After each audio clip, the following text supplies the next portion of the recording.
సంతానలేమితో బాధపడుతున్నారా? 899 రూపాయలకే fertility assessment package. వివరాలకి సంప్రదించండి. నమస్కారం. మాఘపురాణం 3వ అధ్యాయంలోకి వచ్చాం. ఈ 3వ రోజు పారాయణలో ఏం చెప్తున్నారో విందాం. దిలీప భూపతికి వశిష్ఠ మహర్షి ఇలా తెలియజేస్తున్నారు. నేను వివరించే విషయాల్ని శ్రద్ధగా ఆలకించి గ్రహించు. ఇది అత్యంత పురాతనమైనది, ఎప్పుడో జరిగిందట. కృతయుగం నాటి కథ చెప్తున్నారు. ఒకనాడు వింధ్యాచలము మరియు హిమాచలము మధ్య ప్రాంతంలో కరువు కాటకాలు వచ్చి ప్రజలు చాలా ఇక్కట్లకి లోనయ్యారు. ఈ కరువు కాటకాలు వస్తాయా కృతయుగంలో అంటే? ఉన్నాయటండి. అప్పుడు కూడా తాగడానికి నీరు కానీ తినడానికి తిండి కానీ లేక ప్రజలు కటకటలాడిపోయారు. పశువులకు సరైన మేత లేక నశించిపోసాగాయి. ప్రజలు ఆర్థిక బాధలతోటి అలమటించిపోయారు. ఇంకా వారేమి యజ్ఞయాగాదులు క్రతువులు చేస్తారు? యజ్ఞం యాగం దానం ఎప్పుడు చేస్తామండి? మనకు అబండెన్స్ ఉంటే, బాగా డబ్బులు అవకాశాలు ఉంటే అప్పుడు బోల్డన్ని చేస్తాం. లేకపోతే ఏం చేస్తాం? ఉపవాసం తప్పిస్తే ఇంకేమీ చేయలేకపోతాం. అయితే దేవతార్చనలు కానీ ధర్మకార్యాలు కానీ జరగలేదు ఆ కాలంలో. అడవులందు తపస్సు చేసుకునే మునీశ్వరులు కూడా ఈ కరువు కాటకాలకి తట్టుకోలేక వలసపోవటం మొదలుపెట్టారు. మునీశ్వరులు వీళ్ళంతా ఏమిటి, వీళ్ళకి ఏదో కొద్దిగా అది నివర్ధాన్యాలు అవి పండేవి, ఏదో కొంచెం వండుకునేవారు. భిక్ష లభించేది అపారంగా. అంటే ప్రజలు గనక ధనధాన్యాలతో తొలుతొగుతూ ఉంటే వాళ్ళ దగ్గర నుంచి యజ్ఞయాగాది క్రతువులకి కావలసిన సంభారాలు వచ్చేవి. ఋషీశ్వరులకి మునీశ్వరులకి కావలసిన భిక్ష కూడా లభించేది. వాళ్ళ దగ్గర ఏం లేదు, వాళ్ళు వీళ్ళకేం పెడతారు? వీళ్ళకి పెట్టలేకపోయారు. దాంతో మునీశ్వరులు కూడా వలస వెళ్ళిపోవటం మొదలుపెట్టారట.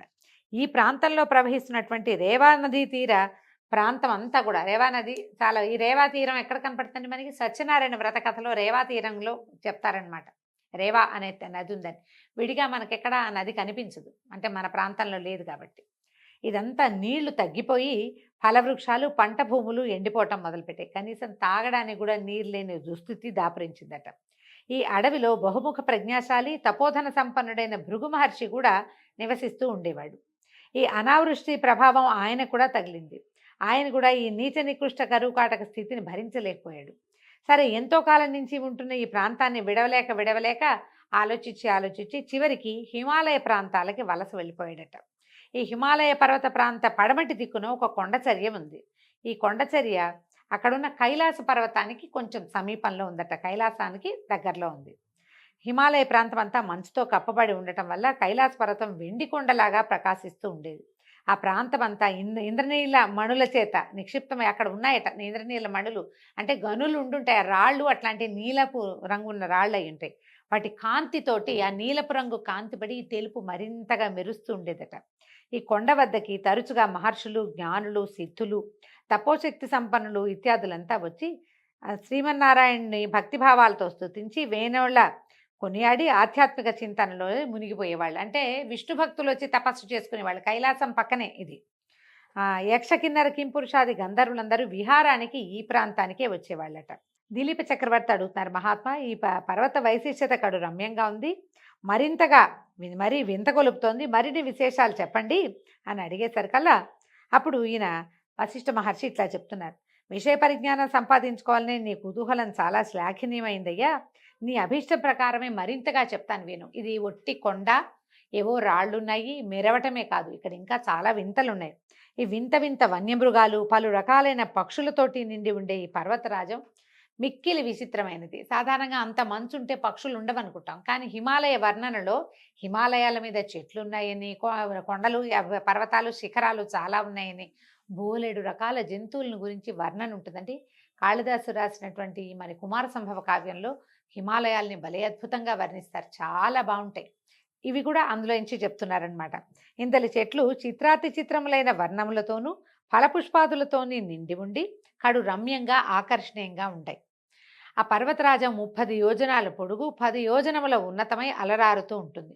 ప్రకృతి సౌందర్యాన్ని అంతటినీ సంతరించుకున్నటువంటి ఆ పర్వతరాజం దగ్గరికి భృగు మహర్షి వచ్చి ఆ పర్వతం యొక్క అందచందాలకు, సుందర నయనానందకర దృశ్యాలకు అచ్చెరువుంది కడు సంతోషాన్ని పొందాడు. తాను తదేక దీక్షతో తపస్సు చేసుకోవడానికి ఇదే అనువైన ప్రాంతమని అనుకుని అచోటని తన ఆశ్రమాన్ని నిర్మింపజేసుకుని తపస్సు కొనసాగించాడు. ఇట్లు కొంతకాలం అయింది. భృగు మహర్షి యొక్క తపస్సు నిర్విఘ్నంగా కొనసాగుతూ ఉంది. అత్యంత పరమనిష్టాగరిష్ఠుడైనటువంటి భృగు మహర్షికి ఆ ప్రాంతం ఎంతో తగినట్టుగా ఉంది, సంతృప్తిగా తపస్సు చేసుకుంటూ ఉండేవాడట. కొన్నాళ్ళు అయిన తర్వాత ఒకనాడు ఒక గంధర్వుడు భార్యా సమేతుడయ్యి ఈ పర్వతం మీదకి వచ్చి విహరిస్తూ తపస్సు చేసుకుంటున్న భృగు మహర్షిని చూశాడు. మహర్షి పట్ల ఆకర్షితుడై తన వృత్తాంతాన్నంతా చెప్పాడు. దగ్గరకు వచ్చి నమస్కారం చేశారు భార్య భర్త ఇద్దరు. అతను ఏం చెప్తున్నాడు, ఓ మహాత్మా, తమరు తపోశక్తి సంపన్నులు, సర్వజ్ఞులు, కావున మీరు దయతలిచి నా కష్టాలని కడతీర్చమని ప్రార్థిస్తున్నాను అన్నాడు. అనేసరికల్ భృగు మహర్షి, గంధర్వ, నీకు వచ్చిన కష్టం ఏమిటి? నువ్వెందుకు విచారంగానో భార్యాద్వితీయుడుగా ఉన్నావు? భార్యాభర్తలిద్దరూ కలిసి ఉంటే ఇంకా కష్టం ఏమిటి? అదే కదా అత్యంత సుఖమైన సంగతి. ఇలా ఎందుకు బాధపడుతున్నావు? నీ వృత్తాంతం అంతా చెప్పు. ఏ విషయం వల్ల నువ్వు బాధపడుతున్నావో నాకు అర్థమయ్యేలాగా చెప్పమన్నాడు. అప్పుడు గంధర్వుడు చెప్పాడు, ఓ భృగు మహర్షి, నా కష్టాన్ని నేను ఏ విధంగా చెప్పను? నాకు పూర్వజన్మ పుణ్య ఫలమున స్వర్గం ప్రాప్తించింది, కానీ నాకెందుకో పులి ముఖము కలిగినది. ఈ వచ్చిన గంధర్వుడు శరీరం అంతా అందంగా సౌష్ఠవంగా చక్కగా బంగారపు రంగులో మెరిసిపోతూ వివిధ రత్నాభరణాలు ధరించి చక్కగా ఉన్నాడు. కానీ అతని ముఖం పులిలాంటి ముఖం, పూర్తిగా పులిగా లేడు. కానీ ఒక రకమైన భీషణమైందంటే గండస్థలాలు అవి ఇలా గండరించి ఉండటము, కళ్ళు అవి విస్తారంగా ఉండటం, అంటే విశాలమైన నేత్రాలు కావవి, పులి కళ్ళు ఇట్లా పైకి లేవదీసినట్టుంటాయి. కనుబొమ్మలు తక్కువగా ఉండటము, మొహం గండుగా ఉండటం. అందమైన ముఖం కాదు, శరీరం చక్కగా ఉంది లావణ్యంగా, ముఖానికి ఆ లావణ్యం లేదు. పులిలాంటి ముఖ కవళికలు కలిగి ఉన్నాడనమాట. ఈ పులి ముఖంతో బాధపడుతున్నాను. నాకు ఈ దురవస్థ ఎందుకు కలిగిందో తెలీదు. నేను చేసిన పాపం ఏమిటో నాకు బోధపడదు. మిగిలినవన్నీ బాగున్నాయి, నా భార్య కూడా చాలా బాగుంది అంటున్నాడు. ఈ పులి మొహంతో చాలా బాధలు పడుతున్నాను. ఎవరికి నా మొహం చూపించలేను. నన్ను చూసిన వాళ్ళంతా నేను పులినని పలకరించరు. మామూలుగా నడిచెళ్ళినా కూడా. ఇక ఈమె నా భార్య అత్యంత రూపలావణ్యాలు కలిగింది, మిక్కిలి గుణవంతురాలు, మహాసాధ్వి. అత్యంత పైగా నా వికృత రూపం వల్ల నేను అందరికీ దూరం అయిపోతుంది. ఈమె సాధ్వే, ఆ అమ్మాయి నాతోటే ఉంటుంది. ఈమె నాతో ఉండటం వల్ల ఆమె కూడా ప్రపంచంతో సంబంధం లేకుండా పోతుంది. అదొక బాధగా ఉందన్నమాట. నాకు ఈ రూప కారణాన్ని తెలిపి దాని నివారణోపాయం కూడా తెలపమని వేడుకుంటున్నానని పదే పదే ప్రార్థించాడట. గంధర్వుని వృత్తాంతము, అతని దీనాలాపాలు విని అతని వికృత రూపాన్ని చూసినటువంటి భృగు మహర్షి హృదయం ద్రవించింది. తన హృదయాన్ని ఎవరో కలచివేసినట్టు అయిపోయిందట. వికృత రూపంలో ఉన్న ఆ గంధర్వునికి ఎట్లాగైనా తన శక్తి కొలది సాయం చేయాలని నిశ్చయించుకుని, ఓ గంధర్వ కుమార, నీవు మిక్కిలి దురదృష్టవంతుడివి, భాగ్యహీనుడివి. నీ అదృష్టహీనత వల్లే నీకు ఈ దురవస్థ కలిగింది. మనిషిని కుంగదీసేవి మూడు: ఒకటి పేదరికము, పాపము, దురదృష్టము. ఇవి కుంగదీస్తాయి బాగా. కావున వీటిని నివృత్తి చేసుకోవాలి. ఇప్పుడు మనిషి అంటే వీడు గంధర్వుడు కదా, ఆ గంధర్వుడికైనా సరే ఇలాంటి సమస్యలు వస్తాయి. మనం చాలా పురాణ గాథలు వింటుంటాం. గంధర్వులు, యక్షులు వీళ్ళంతా కూడా ఏదో ఒక శాపానికి లోనే మానవ జన్మెత్తాల్సి వస్తారు. రకరకాల నానాయోనులు ఎందు పుట్టాల్సి వస్తారు. వాళ్ళకు కూడా వస్తాయి. పూర్తిగా దేవయోనులు కాదు, వాళ్ళు పూర్తిగా దేవతలు కాదు, ఆ జాతులకి చెందిన వాళ్ళు. దానివల్ల వాళ్ళకి స్థాన భ్రంశము, పదవి భ్రంశము, శరీరమే లేకపోవటము, ఇలాంటి రకరకాల అవస్థలు వస్తాయి. అందుకని దానికి చెప్తున్నారనమాట. ఇది ఒక మాఘమాస స్నానం వల్లే సాధ్యం. దీనికి అదే పరమౌషధం. మాఘమాస స్నానాన్ని ప్రతివారు జాతి కుల మతముల భేదం లేకుండా జనులందరూ చేసి తమ తమ పాపాలని నివృత్తి చేసుకోవచ్చు. కావున నీవు కూడా నీవి భార్యతో సహా ఈ మాఘమాస పర్వదినములందు నదీ స్నానాన్ని చేయి, నీకు శుభములు చేకూరగలవు. ఇప్పుడే మాఘమాసం మొదలైందని చెప్తున్నారు. ఇది మాఘమాసమే కాబట్టి మీ ఇద్దరు నదీ స్నానం చేసి పవిత్రులై విష్ణు పూజ నిర్వహించండి, మీకు మేలు కలుగుతుంది అన్నారు. మాఘమాస నదీ స్నానం చేసుకునేసరికి నీ కష్టాలు తొలగిపోతాయి, భయపడద్దు, నీ మనోవాంఛ నెరవేరుతుందని మునిపుంగవుడు మాఘమాస విశిష్టతని వివరించాడు. ఇప్పుడు చూడండి, మనం మామూలుగా ఏం చెప్తున్నాం, సూర్యారాధన అని చెప్తున్నాం, విష్ణువారాధన అని చెప్తున్నారు. ఈ మాఘంలో స్నానం చేసి విష్ణువాలయాన్ని దర్శించడం చాలా మంచిది, విశేషమైంది.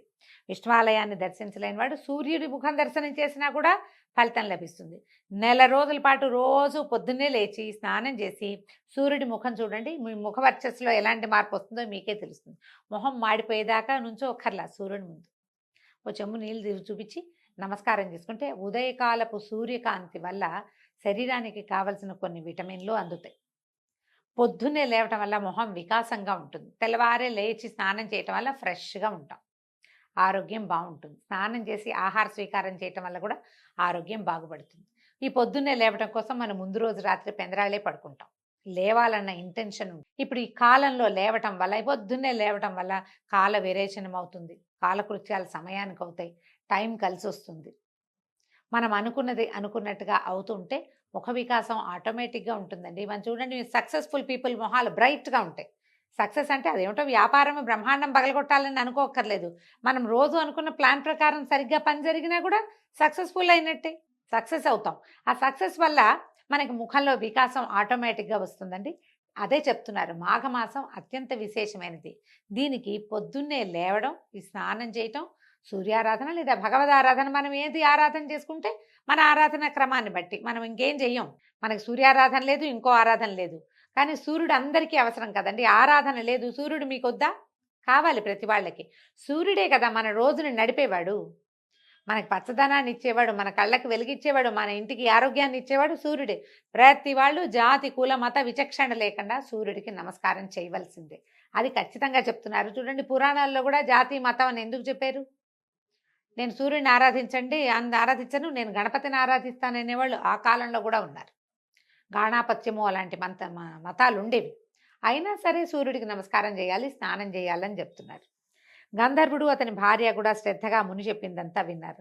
మాఘమాస మహాత్మ్యాన్ని గ్రహించారు. వెంటనే సమీపమునందున్న నదిలో సతీ సమేతంగా గంధర్వుడు ముని చెప్పినట్లే స్నానం చేశాడు. అయితే కథలో చెప్తారంటే అంతే, ఇలా ఒక్కసారి స్నానం చేయగానే ముఖవర్చస్సు మామూలుగా అయిపోయిందని. ఈ నెల రోజులు మాఘ స్నానం చేయటం వల్ల, సూర్యారాధన చేయటం వల్ల, విష్ణువారాధన చేయటం వల్ల మాఘం అవగానే అతనికి ముఖంలో మార్పు వచ్చిందని పద్మపురాణంలో చెప్పబడిందండి. మామూలు పురాణాలు ఒక్కసారి చేస్తే అయిపోతుంటారు, ఒక్కసారి చేస్తే కాదు, సమయం పడుతుంది, కానీ అవకాశం ఉంది.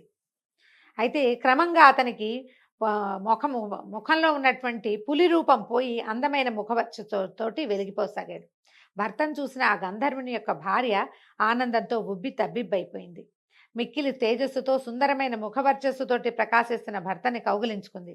అమితానందంతో ఆ గంధర్వ దంపతులు ఆనంద సాగరంలో ఓలలాడారు. కొంతసేపటికి గంధర్వ దంపతులు ఇద్దరు తీరుకొని మునిశ్రేష్ఠుడైన భృగు మహర్షి దగ్గరకు వచ్చారు. వాళ్ళిద్దరూ మహర్షికి సాష్టాంగ దండ ప్రణామాలు చేసి భృగు మహర్షిని వేనోళ్లా కొనియాడి తమ నిజ నివాసానికి వెళ్ళిపోయారు. భృగు మహర్షి వారిని హృదయపూర్వకంగా దీవించి పంపివేశారు.